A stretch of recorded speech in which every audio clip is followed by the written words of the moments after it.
Good evening. I'm Michael Tabman. Welcome to Crimes and Times. Tonight's subject will fit into our title pretty well. What we're going to discuss tonight is not exactly a crime, always, it could be, but it certainly is going to be very timely. We're going to discuss lying, its impact on governance and society. And we have a very special guest who I will introduce momentarily. But first, a few admin topics. One, Maximum Engineer is telling me right there to make sure that you click on the tab in the upper right-hand corner if you want to be notified in the future for when Crimes and Times comes on. I can't imagine you would not be. I get notifications of Crimes and Times on a timely basis, and please join us. Also, next month, we have a couple of shows that some of you in the audience may want to participate in if it fits for whatever reason. One that we're going to be talking about are reformed criminals. We're going to be talking with two reformed criminals. If you are a reformed criminal and would like to appear on the show and talk about your past, we'd love to have you on. Please write to us at crimesandtimes@gmail.com. If you're a current criminal, you can call us too. Just expect a visit from my friends after the show. And we also are going to have a show on cybercrime. If you have been a victim of cybercrime or cyberbullying, I make that just cyberbullying for now. We're going to stick to that. If you've been a victim of cyberbullying, you know somebody who would like to come on the show and discuss that with an expert, please let us know. That'll also be next month. Again, contact us, email at crimesandtimes@gmail.com. So thanks, and let's start the show. Tonight with us is Dr. Gleb Tsipursky. He is a tenure-track professor at Ohio State. He is passionate about promoting truth and rational thinking. He's a volunteer president of the nonprofit Intentional Insights, and he's a co-founder of Pro-Truth Pledge, which we will discuss tonight. He's the author of a number of books and a #1 Amazon bestseller called, and let me get this right, The Truth Seeker's Handbook, a science-based guide. He writes many articles that appear in very well-known publications such as Time, Scientific American, and one of my favorites, Psychology Today. So please welcome Dr. Gleb Tsipursky. Gleb? Thank you so much for having me on, Michael. Well, thank you, Gleb. It's a pleasure. Same here. I really appreciate it. Gleb, tell us a little bit about the work you do now, in your professorship, and what is your interest in the truth and wanting to study it and talk about it and write about it?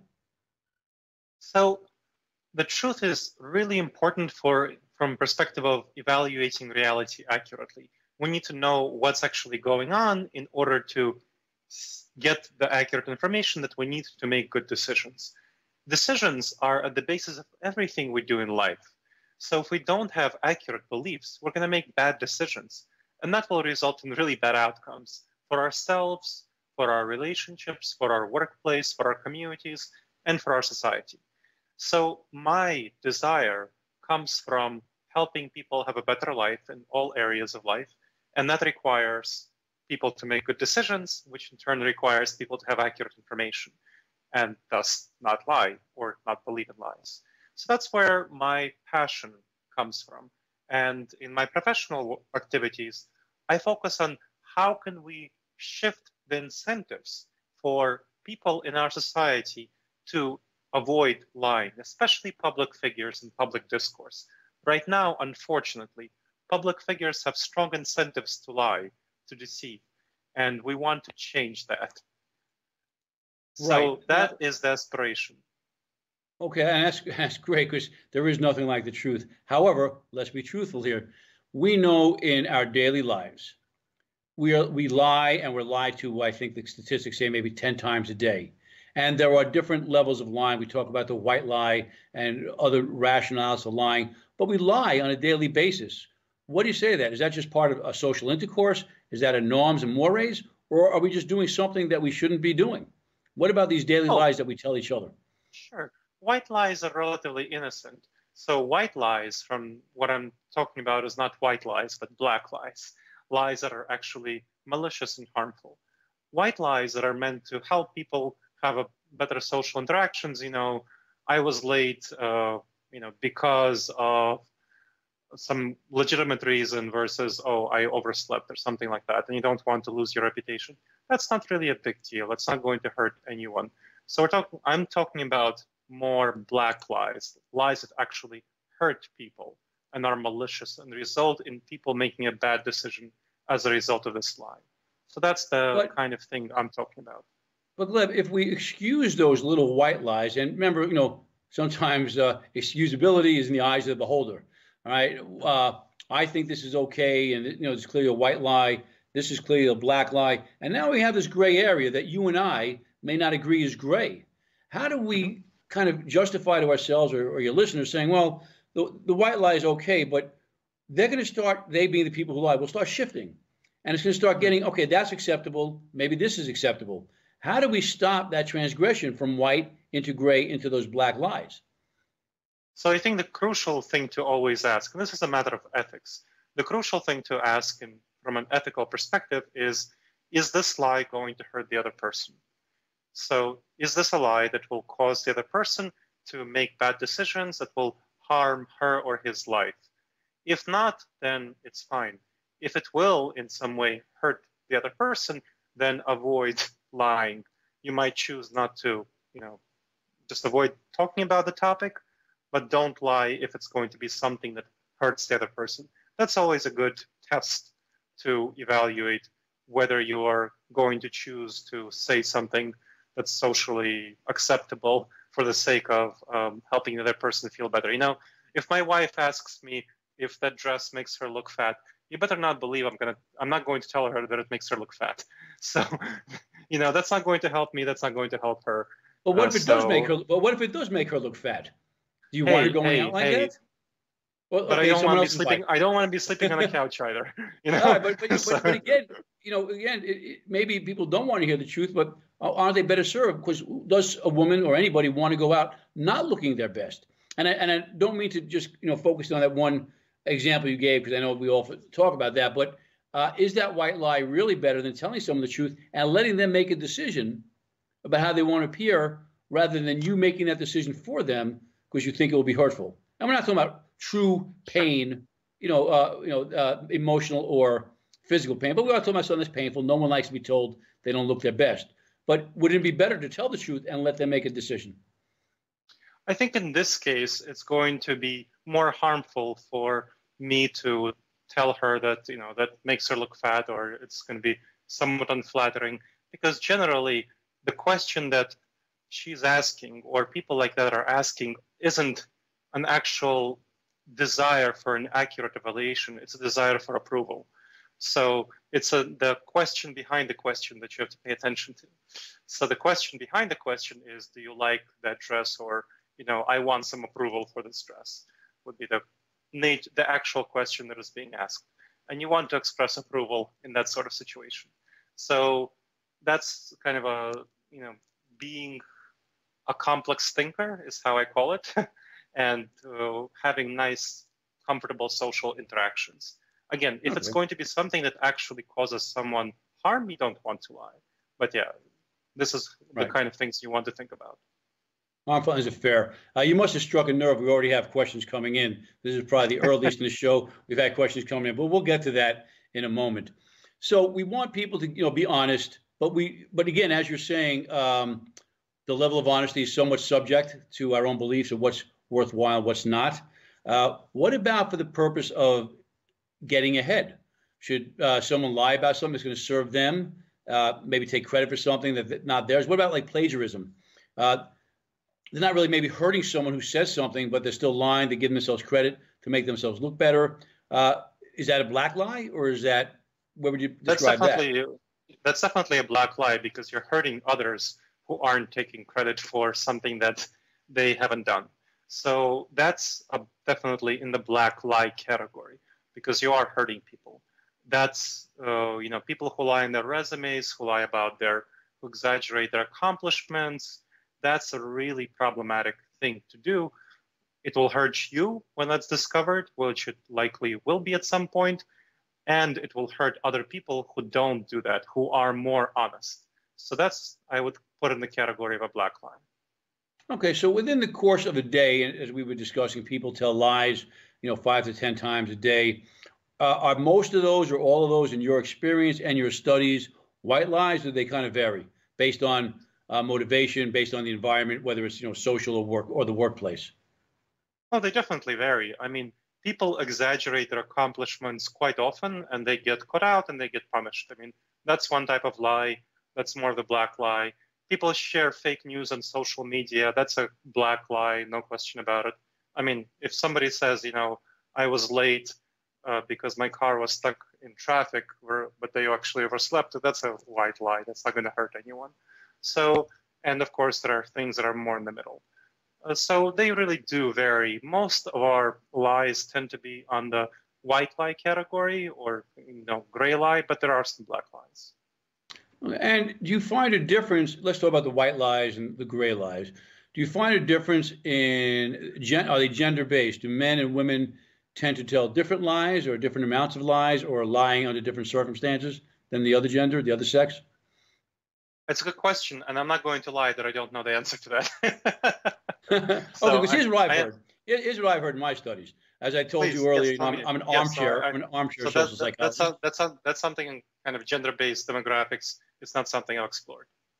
Okay, just so I heard some of what you think. I've heard that generally in social interaction, women will lie to sort of save face for somebody else. Like, oh, you look good, you did a good job. Men lie to make themselves look better, generally speaking. How does that strike you? Sound right? Or not something you want to comment? It sounds generally aligned with the kind of interactions that women and men have, that men are more self-centered, self-oriented. Women tend to be more community and other-oriented. So I wouldn't be surprised if that was the case. So right. It sounds. And we see that. Yeah, we see that from childhood, do we not? Those tendencies of women to be more socially oriented, cooperative, and men being more competitive, trying to be king of the hill. That goes back, right? Childhood.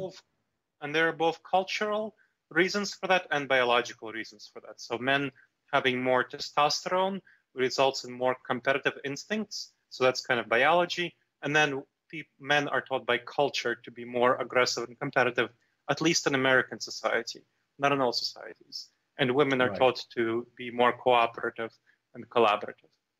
Right. And this is not really what we're going off on, but do you see that changing in society now, those norms that you just described? I definitely see there's more of a shift to women being more individualistic than they were before and more competitive, and men being more collaborative. And you can see that in, let's say, parenting norms. There are more men staying at home and parenting children than there were ever before. So this is an unprecedented time. And that's just one example. The household balance of how much chores men do and women do, that's also changing. Who is getting more money in a family? Women, many more women by comparison to the past are earning more money than men. Okay, let me go to the questions here because sometimes we don't get to them and people get upset. So what part, Margaret asks, what part do social pressures play on lying? Is it mainly personality fault to be a liar, or is it something that people feel they must do in order to be socially accepted or to be socially acceptable or accepted? What do you think about that? Yes. So what the research on lying shows is that we mainly lie because of context. So most of us in the right or wrong context will lie to some extent or other. So there was an interesting study done on students who were given an exam. And there was an exam. So let's say I'm here in Columbus and the Ohio State University, and our big rival is Michigan. So in football rival and so on. So there was one study done on students who were all wearing kind of from Ohio State. And there was one student who was flagrantly cheating on an exam, who was a Confederate of the study. He was kind of placed there to cheat. And as a result, a lot of other students started cheating because they saw him as an example. And so that was one study. Then another study had a student among Ohio State students who had a Michigan t-shirt on. And he cheated flagrantly on the exam, but no other students cheated on the exam in the same study. And that tells you one aspect of why we lie. Who is our tribe? Who is around us? What is the social pressure? So if we perceive that person to be part of our tribe, Ohio State, yeah, go Bucks, then we will be more likely to lie if that person lies. Now, if that person is a Michigan fan, it's like, oh, boo, no, Michigan fan, we're never going to cheat on the exam like those Michigan guys, then they're not going to cheat. So that's one Right. example of the social context. Right. It's kind of interesting. And again, like a lot of these topics, we go off into other areas. But, you're really touching upon group identity and I think some tribalism. And we Yes, know that exactly. That's a the social stronger, context. yeah, the stronger your identity with the group, the more likely you are to take on the group personality as a whole, even if it conflicts with your own personal beliefs or your own norms. And Right. one study I recall, and I thought you were getting to this, it had to do with the college sports. They actually, it's kind of funny, they took socks and they were labeled, athletic socks from, athletes. They were labeled with different teams of colleges. And, they're blind studies, and they asked people to sort of smell them and judge the odor of the socks. And routinely, people would judge the odor from the other college as worse than the odor from them college. But in fact, they really, that really wasn't the case. They didn't really know what they were doing, which just goes to show that bias, which I guess we're going to talk about, some of those cognitive biases, which contributes to flawed thought processes, which I think then will contribute to our willingness to lie. Is that a fair leap I make there? Absolutely. So this is the answering the question of the question that was there before. It's a great deal about our social context. There's a relatively small percentage of people who will never lie, and a relatively small percentage of people who are pathological liars. The rest of us are in the middle, the large majority of us. And whether we lie is determined by social context and cues like tribal identity. Another interesting cue that determines whether we lie is observation of people around us. So if we observe a lot of people around us lying, then we will be much more likely to lie. So for example, there was a study done on people wearing knockoffs of fashion brands. And if they knew that they were wearing knockoffs of fashion brands as opposed to the actual brand, they were essentially faking it, they were quite a bit more likely to lie and to deceive in other contexts. So they were primed. And that's one of the things that happens, priming.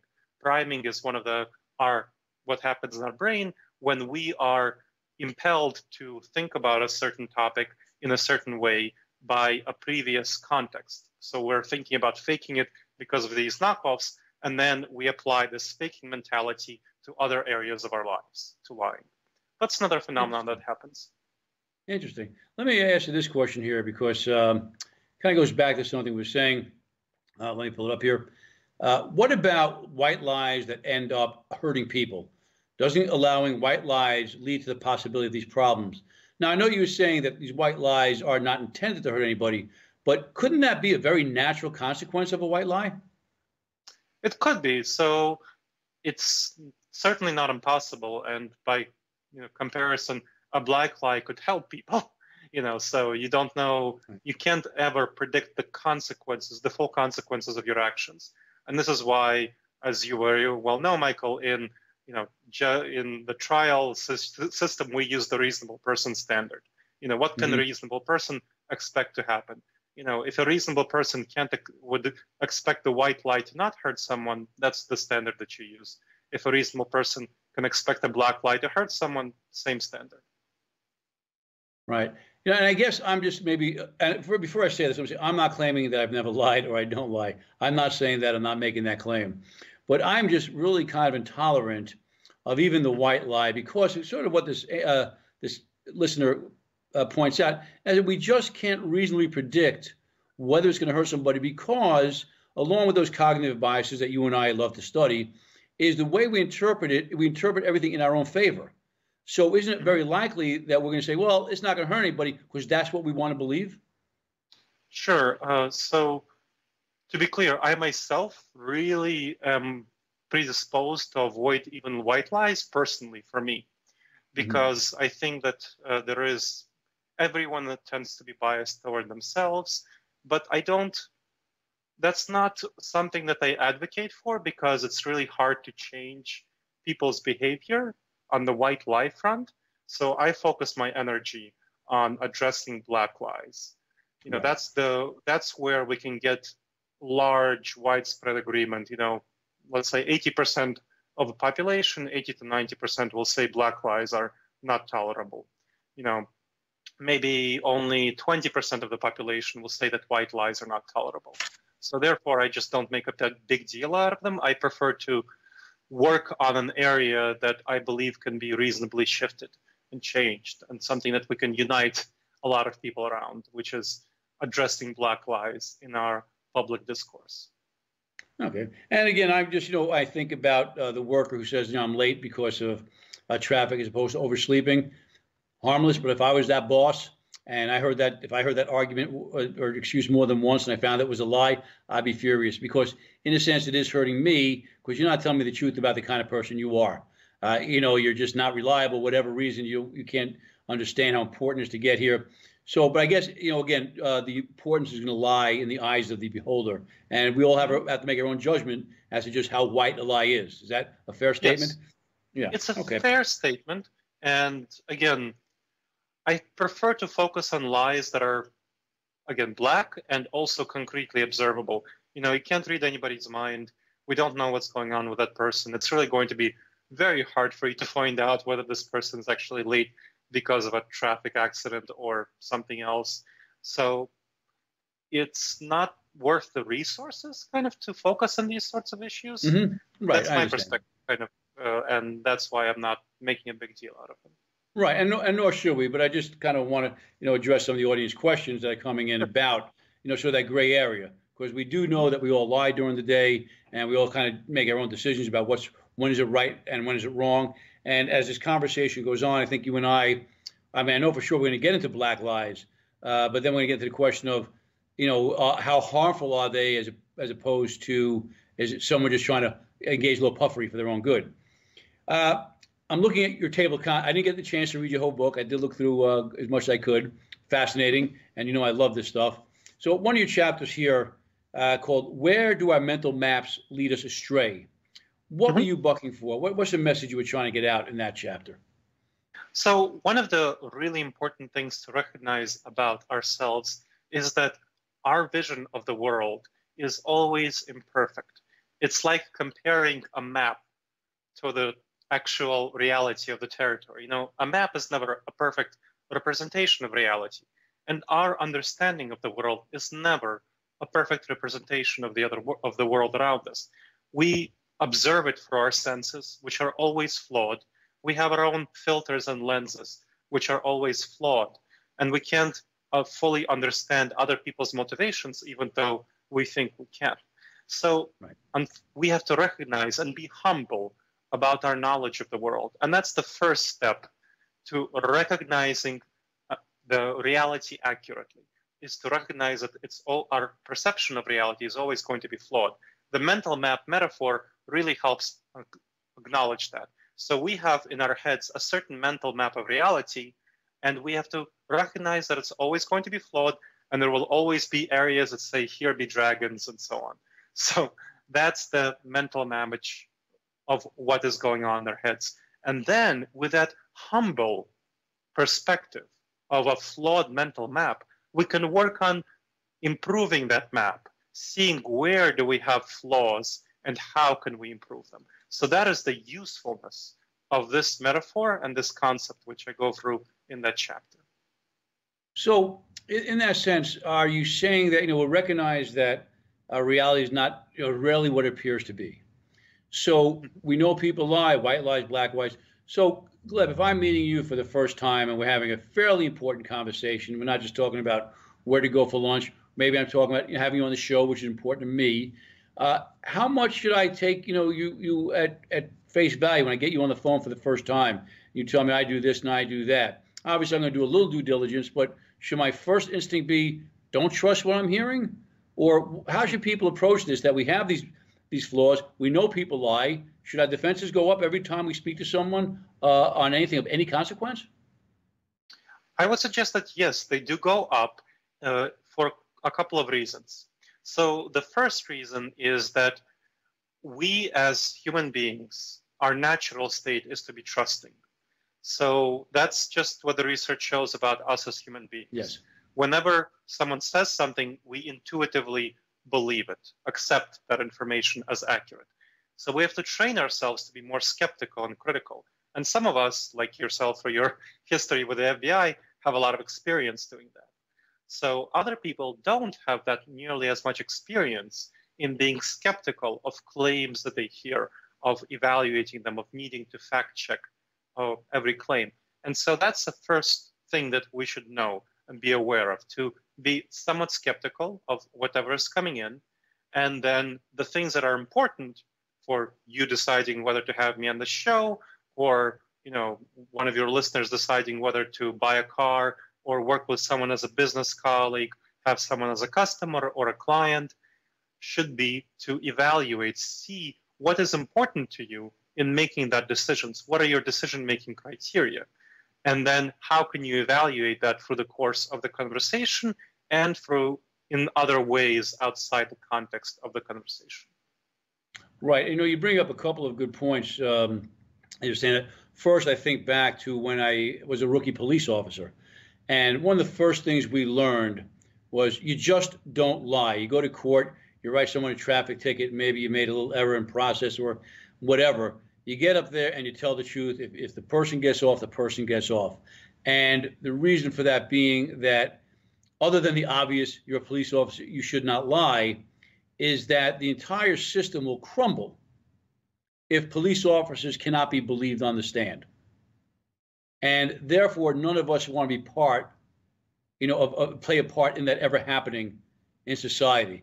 And I felt that was a really important, point to make, that other than the fact it's wrong, it has really severe consequences. And even though one can say, oh, it's just a ticket, the guy probably deserved it, that's not the point. The point is you don't lie, because it totally perverts the whole system of justice, which is supposed to be based on the truth. Any comments about that? You're absolutely very insightful about the systemic consequences of lying. And this is called in the behavioral science literature norms, maintaining informal norms. This is something that we don't tend to think about and recognize, that there are certain informal norms that maintain the whole structure of our society, whether we can trust somebody or not. I mean, think about businesses. If you're a small business owner, and I do some consulting on the side with business owners on decision making and social and emotional intelligence. So I know how business owners operate, and one of their big challenges is, how do you deal with vendors who provide you with services? So if a vendor provides you with a service, let's say of $7,000, and then doesn't deliver that service, it will probably cost you more in legal fees to get back that $7,000 than the service was worth in the first place. So if you don't have an atmosphere of trust in business, if you can't trust business colleagues, vendors, and so on, that really crumbles the whole business environment. So that's an example of an informal norm that's not enforced by the courts because it would be too expensive. And so that's another example. So we know legal system, another one is business. And the whole system of democracy is actually what the research shows, based on an underlying basis of trust. Without a basis of trust, democracy wouldn't function. This is one of the secret and surprising reasons why democracy is so much better than authoritarian governments. Authoritarian governments take a lot of policing in order to enforce their citizens to obey the rules, to obey the laws. They have a lot of overhead. That's a lot of resources wasted. Whereas in democracy, because people are invested into the rules, are invested into the norms, then they're much more likely to comply with the laws and do things like pay taxes and many other things, because they can trust their leadership to be representative and to tell them the truth, tell them the facts, and so on. So this is one of the ways that democracy works as a system. Gleb, have you ever met anybody who has not lied on their taxes? I don't know enough about the taxes, but I can tell you that I've never lied on my taxes. Okay, so. Good answer. All right, good answer. All right, I'm not going to go that way. All right, we get into tribalism before, and again, there's so many topics, more questions coming in, and I want to make sure we get to everything, on which you're an expert. We talk about tribalism. I always think about, everyone thinks about police departments as that blue wall of silence, right? That no one ever speaks, or they will lie on behalf of each other. And I think, again, that will, if I'm reading you correctly, I think back to my days as a police officer, where that was frowned upon in strongest terms from the moment I was a rookie cop. So we want officers to be honest. We want law enforcement officers to be honest. even when it works against their best interest, because their best interests have to be our best interest. And when we don't see that, you think, again, that comes from a model, it comes from example. Do you think if the department, starting from the top on down, set the right example, we wouldn't run into these problems of officers lying or protecting one another when that protection is protecting bad behavior or Absolutely. something illegal? Absolutely. So the leadership, what research on leadership shows is that the leadership sets the model and the culture for the rest of the organization. So, you're never going to have a few bad apples if you don't have a few bad apples on the top.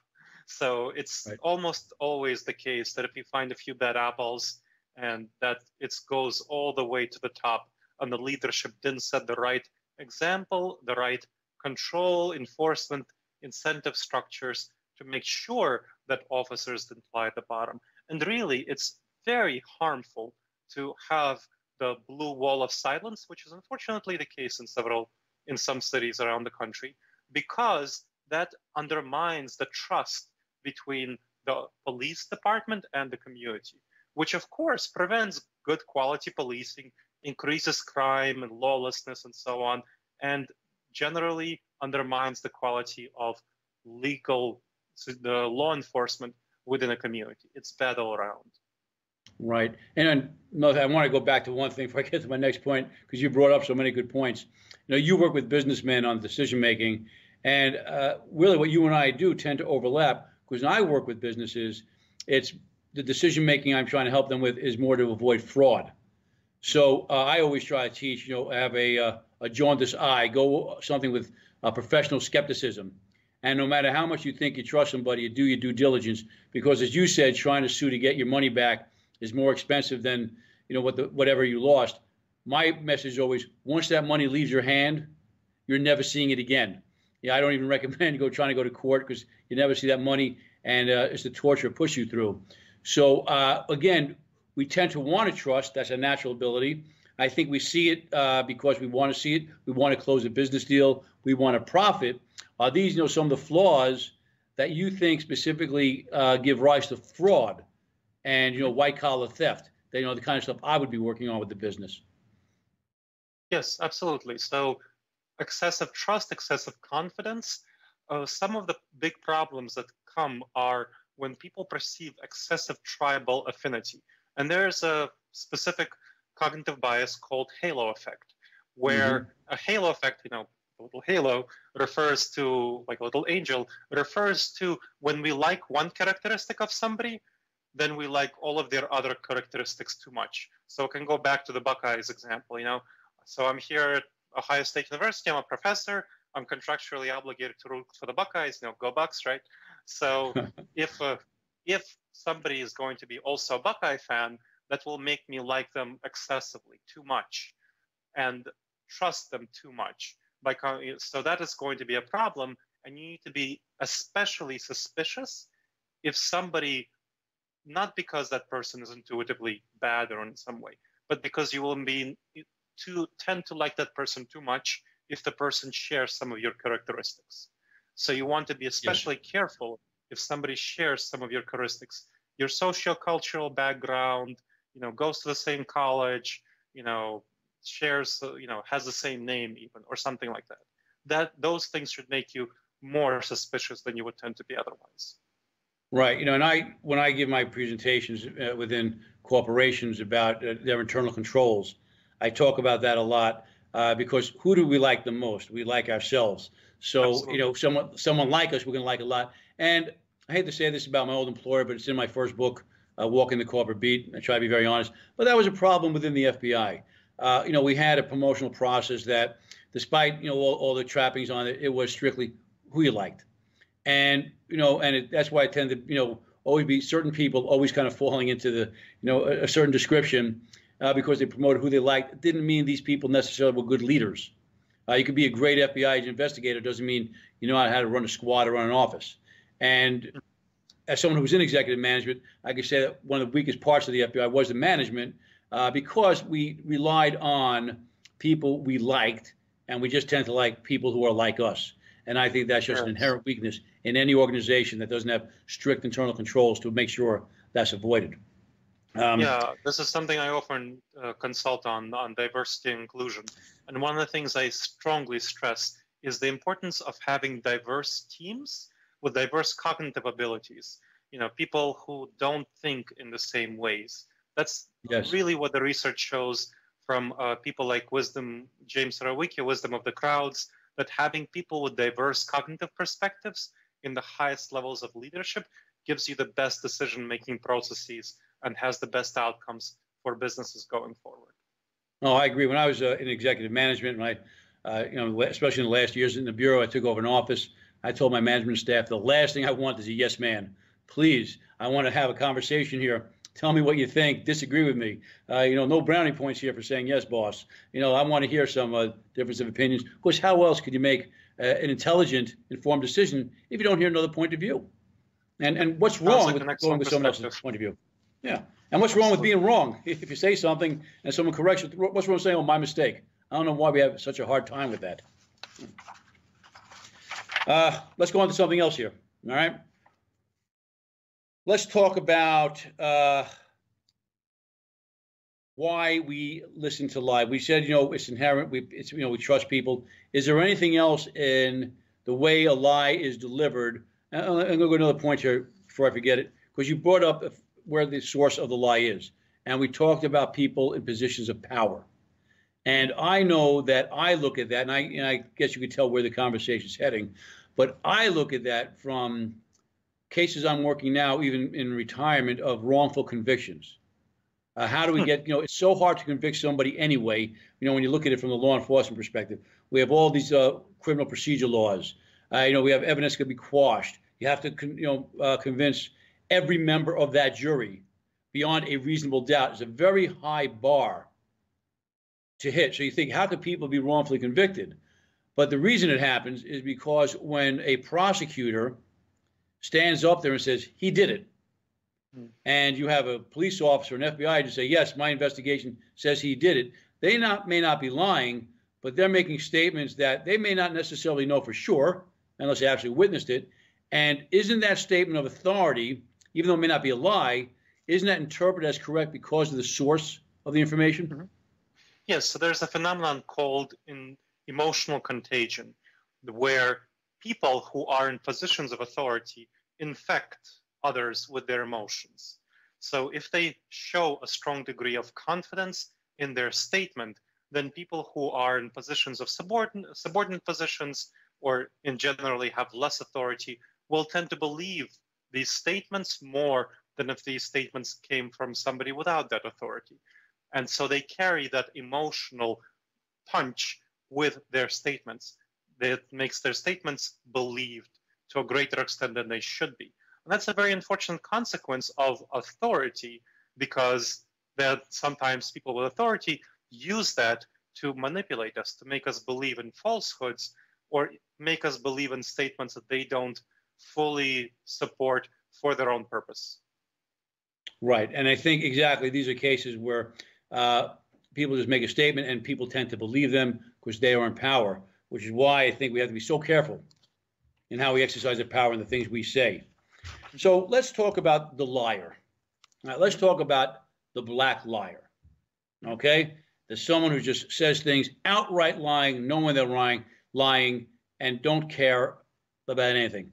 Do you have sort of a profile of that person? Do they fit into a certain personality profile? Or what can you tell us about those kind of people?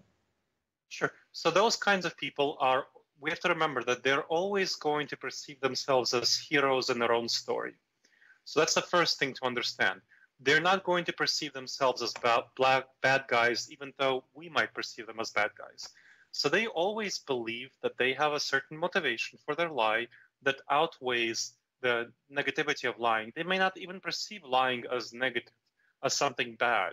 They might just perceive it as a tool, a strategy to achieve the certain outcomes they want. So someone who is going to be basically lack a sense of ethics is a first aspect of that profile. Someone who will not perceive lying as unethical. And that's a thing that we can observe from that person's other activities. does that person have an ethical stance? Does the person show ethical qualms in other areas of her or his life? And if they don't, then that can tell us that, okay, this person is quite likely to engage in freewheeling lying, and we should be especially cautious of trusting anything that they say. Okay, and I'm going to get more into lying in a second, the direction we're going, but I want to get to one of the questions being asked. They want to know, do you think that someone who lies, again, in your terms of lying, is someone who's more likely to steal or commit other crimes? Absolutely. I mean, lying, what I said, if that person lacks ethical qualms, then of course they're going to be lacking them in other domains. Lying is just one domain.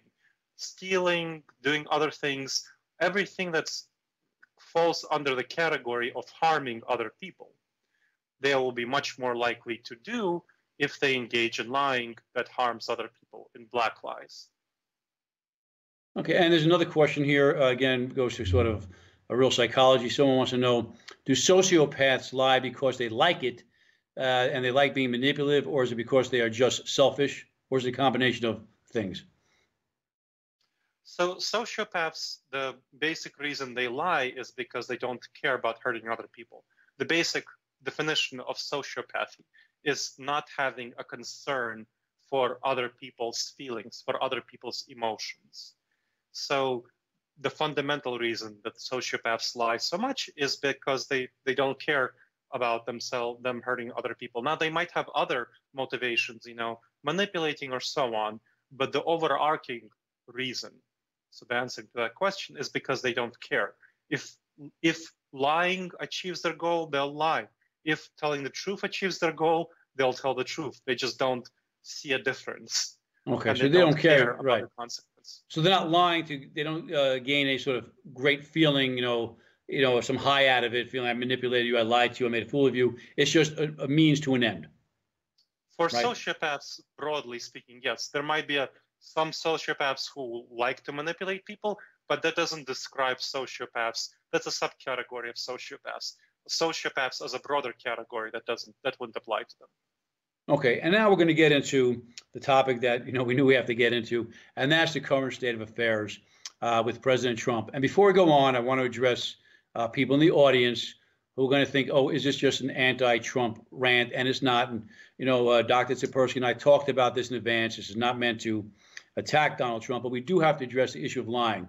He is the president of the United States. I know there's been other presidents who lied. Nixon's lied. Reagan's lied. Bill Clinton's famous lie. Obama got hammered for, if you like your plan, you could keep it. Yes, Hillary lied. But right now, they are not president of the United States. What they say or said does not matter. So we just want to deal with the issue that we do have a president who lies a lot. He lies, the depth of his lying is beyond the scope of what we've seen. Gleb, would you agree with that this is not what we've seen before in terms of politicians lying? We're dealing with sort of a new beast?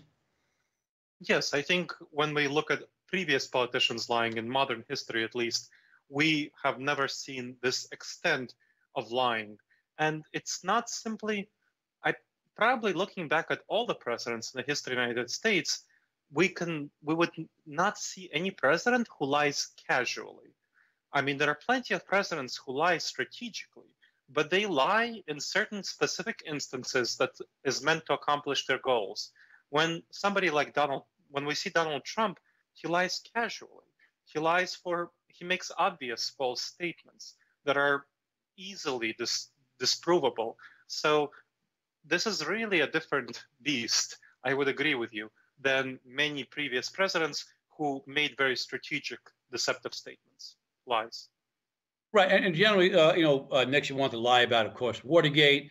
Bill Clinton wanted to lie about, I never had sex with that woman. And it was sort of to promote themselves, save face, whatever. But you're saying a lot of Donald Trump's lies seem to serve no purpose. Yeah, right? absolutely. At least on the surface. Yeah. Yes, they serve absolutely no purpose, and they're very easily disprovable. I mean, he says things, he makes deceptive statements, false statements. Then there are videos of him saying the exact opposite thing, and then he doesn't acknowledge that there are videos of him saying the exact opposite thing that he said previously. So it's strange to observe that, and strange to consider why he might be doing these things, why he might be saying things that are just completely contradictory in many cases and really irrelevant. They're not really impacting the body public in any significant manner. So are those lies, do you consider those white lies? Oh gosh, no. I mean, they're quite harmful. As a president of the United States, every statement that he makes relates to norms. So we talked a little bit about norms in democracy. Democracy functions on the basis of trust. That is the fundamental basis of democracy. And every time the president of the United States lies, whether it happens to be Trump, happens to be Nixon, happens to be Clinton, happens to be Obama, that trust is undermined. So whatever president you have who lies, that's really harmful for trust in American society. Now, so whenever Trump lies, anytime he lies, he undermines trust. People believe in democracy less. They are less willing to comply with laws and pay taxes and do everything else. Then there's more need for overhead, and our society, our whole system gets a little bit weaker and shakier and less stable. Okay, he's a president of the United States. He wanted to lead this country. Why does he lie and then have the effect that you're describing now? Why does he do it? It's very hard for me to understand his motivations for the casual lies. For the big lies, I mean, it's obvious that he wants to achieve his goals. He wants to fool people. And you can see that a lot of his base, his supporters, buy his lies. They accept them at face value. Part of the reason for that is because we have a broken information ecosystem. Trump can now reach his base through Twitter and through Facebook and other means, through social media, basically. So research on social media shows that about 2/3 of Americans get news from social media. About 20% or so get most of their news from social media. And trust in mainstream media has really, really greatly decreased, especially among Republicans, since Trump took office. So since Trump began running the presidential campaign from 2015 to 2016, trust among Republicans in mainstream media has fallen by more than half, whereas it remained stable from 2000 to 2015. From 2015 to 2016, it fell by more than half. So Trump is elevating social media, his own communication, positioning himself as the voice of legitimacy and truth, and undermining mainstream media so that his base trusts him as the sole voice of authority. So that's understandable. I'm not sure why he makes the casual lies. That just doesn't compute for me. I'm not sure. Okay, but you said what he's doing, he's sort of making himself the voice of authority. You and I just recently, in the last few minutes, discussed the power of something stated by someone in power, the effect it could have. So you say that's why he's doing it. He's doing it because it works. But it's not quite that innocuous, is it? I mean, this has consequences, does it not? It's incredibly damaging for American democracy. So if you think about it, imagine a leader, whether Trump or not, who gets people to believe every statement that he makes, which is how Trump's base currently treat him, that they believe every statement he makes is accurate. Now, that leader, he can lie to you about whether he's corrupt or not. And he can stuff his pockets with all of your money, all of the taxpayer money, and you wouldn't know it because he can lie about it when he's caught out by the mainstream media as being corrupt. You wouldn't know it because obviously he wouldn't say that he's corrupt if he's corrupt, right? So I'm not a crook, right? I'm not a crook. Right, I'm not a crook, exactly. So you have no idea if he is stuffing his pockets with your money. That's one. Second, if this person says that, oh, I got millions of illegal votes were cast for my opponent, and therefore I really won the election. So that can come up, in the next election cycle if Trump happens to lose. Now, if you trust every word that he says, regardless of whether millions of illegal votes were cast for his opponent or not, you'll trust that. You'll believe it. And therefore, that's how authoritarianism happens. That's the classical takeover of authoritarianism. That's what happened in many other countries around the world when authoritarian dictators took over from democracies. So attacking the freedom of the press and the election process, which we see happening right now under Trump. So regardless of whether you support Trump or not, these efforts to undermine the free media and the electoral process should be very worrying. If any president, Democratic or Republican, does anything like that, that is hammers the death nails into the coffin of democracy. But it works, does it not? What he's doing works for him? Absolutely. It works very effectively. So in the same way that for police officers who would lie in court, it would work because for them, they would get, more people convicted and their score would go up with their superior officers, right? Because presumably they get more people convicted and they're perceived as effective. So, but they undermine the whole system. So it works for Trump individually, just as it would work for a police officer individually, but it would undermine the whole system. So the whole system is unquestionably undermined when Trump lies, as it would be undermined if a single police officer lied. Of course, the president lying is much more impactful. It's like the chief of police for the whole nation lying. Right, good analogy there. And not one of the dangers, but some of the dangers here, as he keeps lying, because Trump, even in his own book, talked about repeating lies. And long before his book, I heard, as I'm sure a lot of people had, the axiom: you keep telling a lie, sooner or later people believe it. But now I'm reading an article here. I just got off Politico, and quotes from certain researchers. When we are overwhelmed with false or potentially false statements, our brains pretty quickly become so overworked that we stop trying to sift through everything. So I would imagine that the more he talks, he does that because he knows that sooner or later we're going to say, okay, already, I'm not going to start sifting through it. What he says is good enough because I just can't handle trying to decide what's true and not. What are your thoughts on that? So there's a specific phenomenon called illusory truth effect. So it doesn't quite function quite that way. How it functions is when you are exposed to a statement that you are confused by or surprised by, you have a strong emotional reaction to it. Now, when you keep being exposed to that statement over and over again, your emotional reaction fades. Each time it's smaller. And so over time, you have a smaller and smaller emotional reaction to a statement that's repeated more and more and more. And so because you don't have any strong emotional reaction to it anymore, you perceive it as accurate. You're comfortable with it. So human beings, one of the fundamental problems that we have as human beings is that we perceive what we're comfortable with as true, as accurate. And so that's something we should be very suspicious about. When we're very comfortable with something, we should be checking it especially to go against our native intuitive desire to perceive something that's comfortable as true.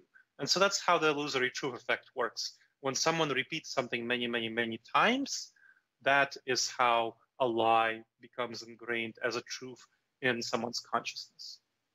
Another one of those cognitive biases that we talked about, right? Exactly. And here's just one more point, then I want to get onto some of the questions coming in here. Actually, only have a few more minutes. Here's another quote I'm taking from this article. It's not my quote. It's easy enough to correct minor false facts if they aren't crucial to your sense of self. Alas, nothing political fits into that bucket. I think it's obvious. We all look at our political affiliation as defining who we are. Are we right? Are we left? Are we liberal, conservative, law and order? Not bleeding heart, whatever you want to call it, good or bad. And when we make a decision, Levin, I'm looking for your feelings on this, such as I support this candidate or this candidate represents my political beliefs. We don't want to accept the bad, but we don't want to accept the fact that they're lying. What he's saying sounds good, like you said, is comfortable for us. It reaffirms who we are. It makes it that much more difficult to recognize that as a lie. Your thoughts? Absolutely. So this is one of the biggest challenges that the article identifies with politics in the specific. When we specifically are confronted with an issue, oh, I like that candidate, and this candidate might have lied, well, I'm going to ignore this lie. That's a really problematic issue of politics. And so that's what one of the projects that I'm deeply involved with, the Pro-Truth Pledge, is about.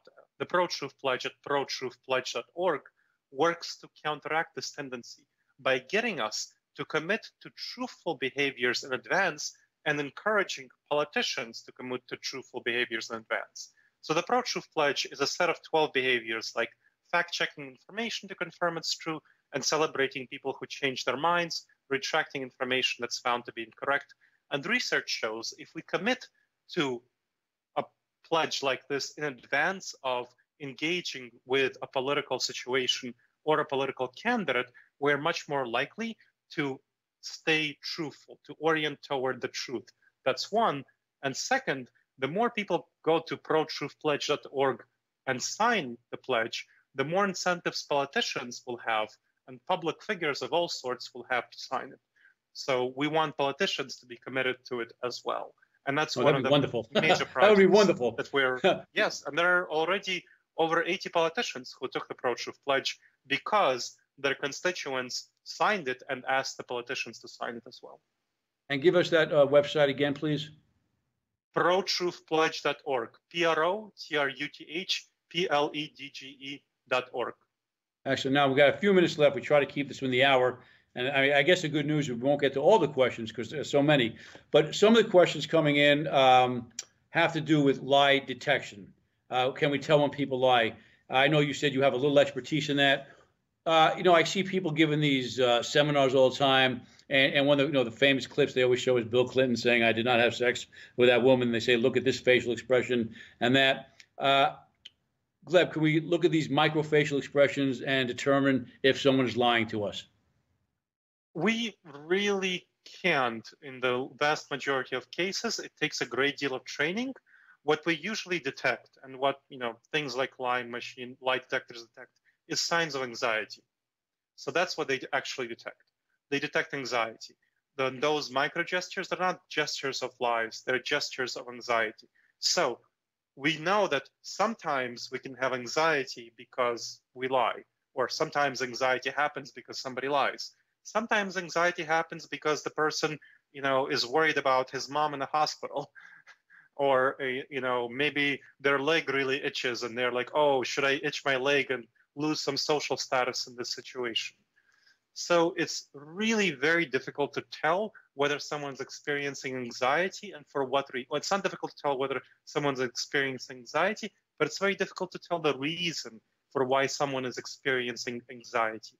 So only someone with really a lot of training and a lot of experience can discern between whether the person is experiencing anxiety because she's lying or because of all the other various factors that may lead to anxiety through appropriate questioning and so on.